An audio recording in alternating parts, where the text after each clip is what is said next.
Agency, उनका favourite हथियार enforcement directorate ED ने आम आदमी पार्टी से जुड़े हुए कई लोगों के घर पे छापा मारा।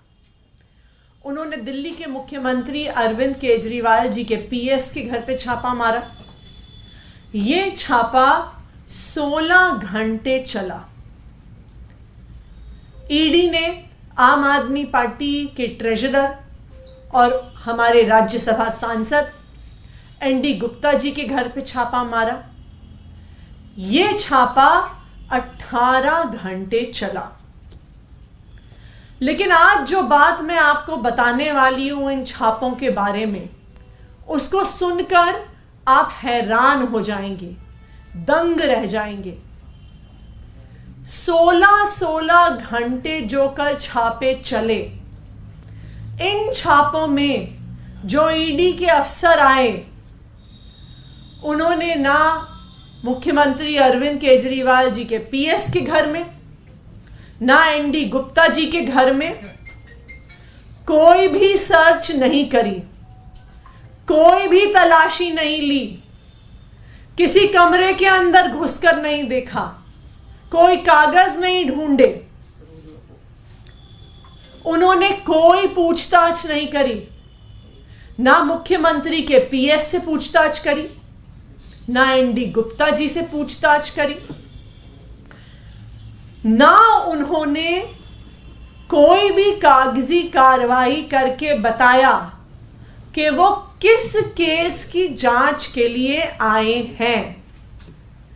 ये शायद ईडी के इतिहास में पहली बार होगा कि छापा पड़ गया, 16 घंटे चल गया, लेकिन लिखित में ये कहीं नहीं दिया कि किस केस पर छापा मारने आए हैं, किस केस पर इन्वेस्टिगेशन चल रहा है, किस केस के तहत छापा मारने आए हैं।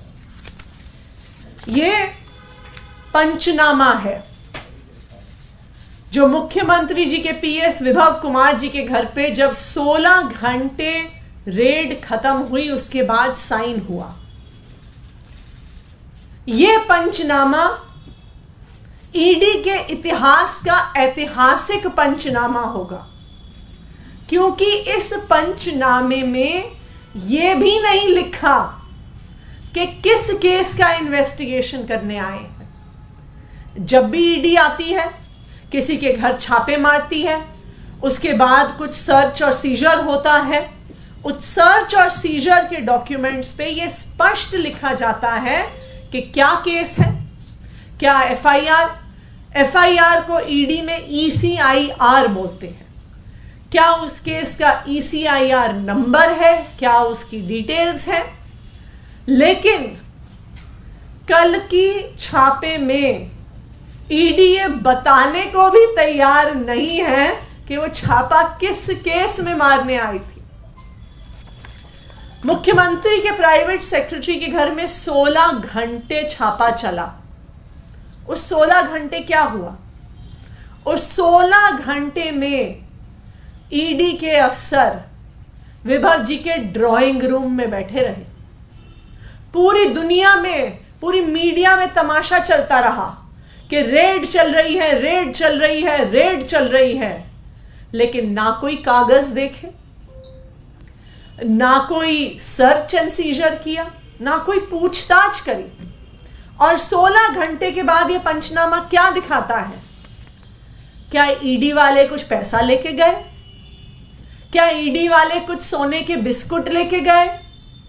क्या ईडी वाले प्रॉपर्टी के कागजात लेके गए? क्या ईडी वाले शेल कंपनीज के कागजात लेके गए? नहीं। 16 घंटे के छापे के बाद ईडी ने सबसे पहले क्या लिया? सीएम के पीएस के 2 जीमेल के अकाउंट्स का डाउनलोड लिया। यह था ईडी का छापा। उसके बाद उन्होंने क्या लिया? उन्होंने सीएम के पीएस और उनके परिवार के 3 फोन लिए। यह था 16 घंटे का छापा। तो कल जो मुख्यमंत्री के पीएस के घर पे छापे पड़े, जो आम आदमी पार्टी के राज्यसभा सांसद और ट्रेजरर एनडी गुप्ता जी के घर पे छापे पड़े, ये क्या दिखा रहे हैं? ये दिखा रहे हैं कि अब ईडी ने अब कोई दिखावा भी नहीं रखा कि वो किसी केस में इन्वेस्टिगेशन करने आए। उन्होंने ये दिखावा भी नहीं रखा कि वो कुछ सर्च कर रहे हैं। उन्होंने कोई दिखावा भी नहीं रखा कि वो कोई कागज लेके जा रहे हैं। तो अब ईडी ने सारे दिखावे खुद खत्म कर दिए हैं और ईडी ने अपना असली रूप सामने रख दिया है कि जो छापे पड़ रहे हैं, जो समन्स आ रहे हैं, वो सिर्फ और सिर्फ एक ही मकसद से है कि वो दिल्ली के मुख्यमंत्री अरविंद केजरीवाल पे हमला करना चाहते हैं, दिल्ली के मुख्यमंत्री अरविंद केजरीवाल जी को कुचलना चाहते हैं। भारतीय जनता पार्टी को पता है, प्रधानमंत्री नरेंद्र मोदी जी को पता है कि अगर कोई एक नेता है जो उन्हें चैलेंज कर सकता है, कोई एक नेता है जो लगातार उनके खिलाफ आवाज उठाता है, अगर कोई एक नेता है जो उनकी धमकियों से, जेल भेजने से, छापों से, समन से डरता नहीं है, वो नेता दिल्ली का मुख्यमंत्री अरविंद केजरीवाल है। ये भारतीय जनता पार्टी को पता है। तो इसलिए अब खुलेआम सारे नकाब उतार के, सारे दिखावे खत्म करके अब ईडी को सिर्फ एक काम पे लगा दिया गया है कि अरविंद केजरीवाल जी के आसपास के सारे नेताओं को, सारे काम करने वालों को जेल में डाल दो। पहले यह तय होता है कि किसको जेल में डालना है, उसके बाद डिसाइड होता है कि किस केस के तहत डालना है। और अगर कल का पंचनामा देखें तो अब तो किसी केस, किसी इन्वेस्टिगेशन का दिखावा भी केंद्र सरकार की ईडी ने खत्म कर दिया है। तो ये बिल्कुल साफ है कि ये कोई इन्वेस्टिगेशन नहीं है, ये सिर्फ और सिर्फ दिल्ली के मुख्यमंत्री अरविंद केजरीवाल जी को कुचलने की एक साजिश है। Thank you. आदर्शी, क्या इस मामले में दिल्ली जल बोर्ड की जो बात कही जा रही थी उसका कोई जिक्र हुआ कि दिल्ली जल बोर्ड से संबंधित किसी मामले में हम रेड करने के लिए आए हैं, ऐसा कुछ इस कागज में लिखा हुआ है क्या? कुछ भी नहीं लिखा इस कागज में। इस कागज में पहले पन्ने पे लिखा है कि 2 जीमेल के अकाउंट का डाउनलोड कर रहे हैं और फिर उसके बाद लिखा है कि हम आपके 3 फोन लेके जा रहे हैं।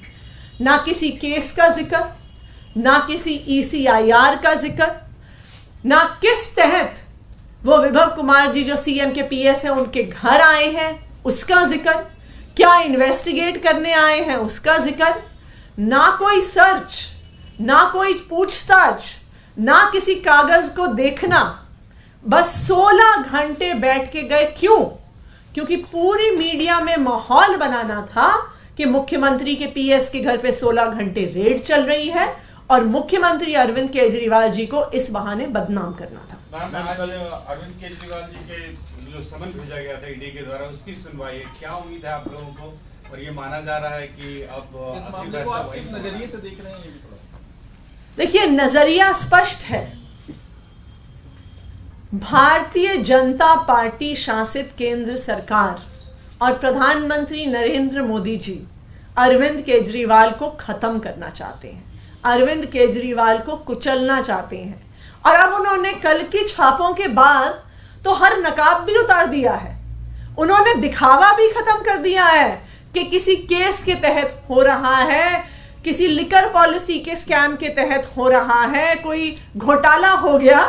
अब तो बिना किसी केस के छापे मारे जा रहे हैं, बिना किसी ECIR के छापे मारे जा रहे हैं, बिना किसी सर्च के 16 घंटे छापे पड़ रहे हैं, जिसमें 16 घंटे बाद मात्र 2 ईमेल्स को डाउनलोड किया जाता है और 3 फोन लेके वो चले जाते हैं। क्या ये है देश की प्रीमियर इन्वेस्टिगेटिंग एजेंसी? क्या ये है देश की वो एजेंसी जिसका काम है टेररिज्म के लिए मनी लॉन्ड्रिंग को रोकना, नारकोटिक्स ट्रेडिंग के लिए मनी लॉन्ड्रिंग को रोकना? क्या ये है वो एजेंसी जिसमें सरकार के हजारों करोड़ रुपए लगे हैं कि इस देश में आतंकवाद ना हो, कि इस देश में ड्रग्स की सेल ना हो, आज ईडी को सिर्फ और सिर्फ अपने राजनीतिक प्रतिद्वंदियों को खत्म करने के लिए इस्तेमाल किया जा रहा है। और उन राजनीतिक प्रतिद्वंदियों में सबसे पहले नंबर पे हैं अरविंद केजरीवाल जी। इसलिए उनको, उनके पार्टी के सारे, उनके करीबियों को और आम आदमी पार्टी के सारे नेताओं पर एक के बाद एक कोई केस, कोई समन, कोई धमकी बार बार दी जा रही है। मैम, आपने जो ऑडियो डिलीट करने वाला आरोप लगाया था, उसको ईडी सोर्सेज ये कह रहे हैं कि डिलीट नहीं किया है, बल्कि उनके पास सिस्टम ही ऑडियो रिकॉर्ड करने का अक्टूबर 2023 के बाद आया है। तो आपका ये दावा गलत है कि ऑडियो डिलीट कर दिया है। ये भी बहुत अचंभे की बात है। इन्फोर्समेंट डायरेक्टोरेट जैसी बड़ी एजेंसी, इतना पैसा उस एजेंसी में लगता है, इतनी पावर उस एजेंसी के पास है, लेकिन उस एजेंसी को सूत्रों के हवाले से खबर प्लांट करनी पड़ती है। ईडी सामने तो आए, बताए तो सही, ईडी किसी आधिकारिक स्पोक्स पर्सन को सामने तो रखे, ईडी के डायरेक्टर सामने आए, उनके जॉइंट डायरेक्टर सामने आए, उनके डिप्टी डायरेक्टर सामने आए और फिर बताएं। कम से कम अपने लेटर हेड पर तो लिख के भेजें। व्हाट्सएप पे भेजा हुआ मैसेज फ्रॉम ईडी सोर्सेज को किस आधार पे माना जा सकता है? वैसे भी ये मामला कोर्ट में है और कोर्ट में हम ईडी के बयान का इंतजार करेंगे। ईडी अपना बयान दे, कोई ईडी का अफसर साइन करके बताए कि जो सुप्रीम कोर्ट का आदेश था, जो सीबीआई के ईडी के स्पेशल कोर्ट में जस्टिस नागपाल का आदेश था, कोई अफसर एफिडेविट पे साइन करके बताए कि हमने उसके कंटेम्प्ट में जाकर सीसीटीवी में ऑडियो रिकॉर्डिंग नहीं करी है। वो बताएं कि अगर कोर्ट का आदेश था और उनके सीसीटीवी में ऑडियो रिकॉर्डिंग सिस्टम नहीं था तो उन्होंने कैमरा हायर क्यों नहीं किया? उसमें तो ऑडियो रिकॉर्डिंग हो जाती। ये साफ साफ कंटेम्प्ट ऑफ कोर्ट है और यही कारण है कि ईडी सामने नहीं आ रही है। यही कारण है कि कोई आधिकारिक तौर पे बयान नहीं दिया जा रहा, कोई लेटर हेड पे स्टेटमेंट नहीं आ रहा, ईडी का कोई अफसर सामने नहीं आ रहा, क्योंकि उन्हें पता है कि ऑडियो रिकॉर्डिंग ना करना कंटेम्प्ट ऑफ कोर्ट है, ऑडियो रिकॉर्डिंग डिलीट करना टेम्परिंग ऑफ एविडेंस है। या तो एक हुआ है या दूसरा हुआ है। अब ईडी आधिकारिक तौर पर आके बताए कि उन्होंने पहला क्राइम किया है या दूसरा क्राइम किया है। Thank you.